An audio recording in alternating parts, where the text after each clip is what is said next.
Bonjour à tous, nous sommes avec Monsieur Fabrice Ortiz, coach bien célèbre dans le nord de la France, à Paris. Mon cher Fabrice, Mhm. bonjour. Bonjour Francky, ça va?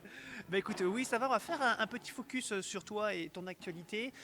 Ouais. Vous le savez certainement, Fabrice est coach d'un certain nombre de joueurs de paddle. Mhm. Est-ce que tu peux nous faire un petit résumé justement sur les joueurs que tu entraînes? Et puis ensuite, tu nous diras, nous en diras un peu plus sur ce que tu leur dis, comment tu fonctionnes avec eux. D'accord. Alors pour l'instant, j'entraîne, ça fait un peu plus d'un an que j'ai commencé à travailler avec Adrien Maigret, également aussi avec Ben Tison, mais qui est parti après en Espagne, comme tu le sais, au mois de juillet. J'entraîne aussi Yann Oradou maintenant depuis plus d'un an. Loïc Lepense depuis un petit peu plus de 2 mois et demi maintenant. Tom Midjana. Enfin, j'en oublie certainement, mais j'entraîne pas mal de bons joueurs en fait en Île-de-France. Alors évidemment, tu as parlé d'un certain nombre de joueurs, des joueurs qui sont membres de l'équipe de France, ou alors qui ont l'ambition même de faire partie de l'équipe de France. Euh, comment tu vas. J'ai observé que c'était principalement que des messieurs. Mhm. Tu veux pas de dames? C'est trop chiant? Non, non, c'est pas du tout ça. Au contraire, j'aimerais bien avoir des dames. Je m'occupe aussi un petit peu de Kermadec. Mais les dames, elles sont pas trop à même en fait pour l'instant de prendre des cours. Il n'y en a peut-être pas assez aussi également en Ile-de-France. Comment tu vas fonctionner donc avec ces joueurs, par exemple, tu parlais de Loïc Lepense, Mhm. qui a l'intention, qui a l'ambition en tout Ouais, cas de faire partie de l'équipe de France. Je pense aussi à Yann Radou. ouais. C'est pas difficile parfois d'être en même temps coach de Adrien Meillet qui souhaite rester dans la Team France et en Mhm. même temps de joueurs qui veulent lui prendre la place finalement.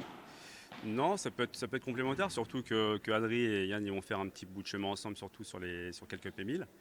Mais non, au contraire, le challenge est vraiment intéressant puisqu'on a un joueur qui est déjà en équipe de France et puis un autre qui souhaite y arriver. Donc d'allier les deux, c'est vraiment intéressant pour moi. On a vu que Yann Oradou avait été placé à droite. Ouais. C'est un choix du coach. Ça a été une réflexion qui a été mûrement prise avec Yann.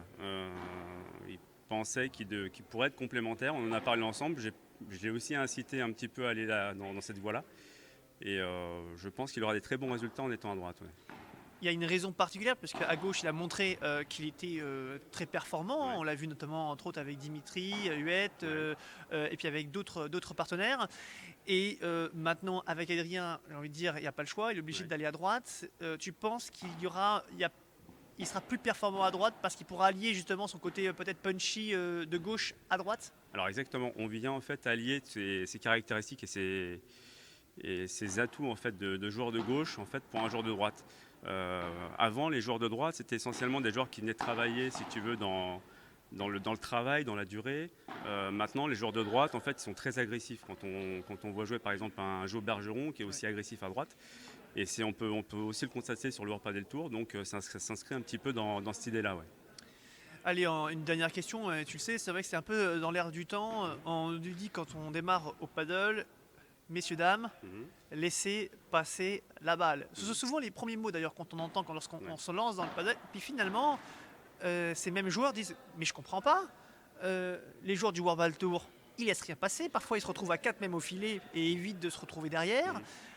On voit également, pas que dans le World Tour, mais même dans les pré-Prévia ou Prévia, Mhm. où des joueurs bons, hein, Mhm. comme en France, hein, des très bons joueurs même, on les voit une tendance à essayer de prendre la balle de plus en plus tôt. Mhm. C'est quoi? C'est une évolution du paddle? Pourquoi?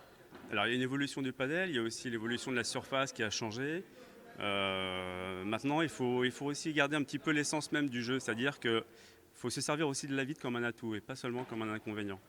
Euh, des fois, c'est intéressant aussi de laisser passer la balle. Ça va dépendre des cas de figure, ça va dépendre des qualités des joueurs, ça dépend de pas mal de paramètres. Voilà mon. D'accord, pas mal de paramètres, mais tu dis quoi à ces joueurs qui se lancent dans le paddle? Est-ce que oui ou non il faut laisser passer?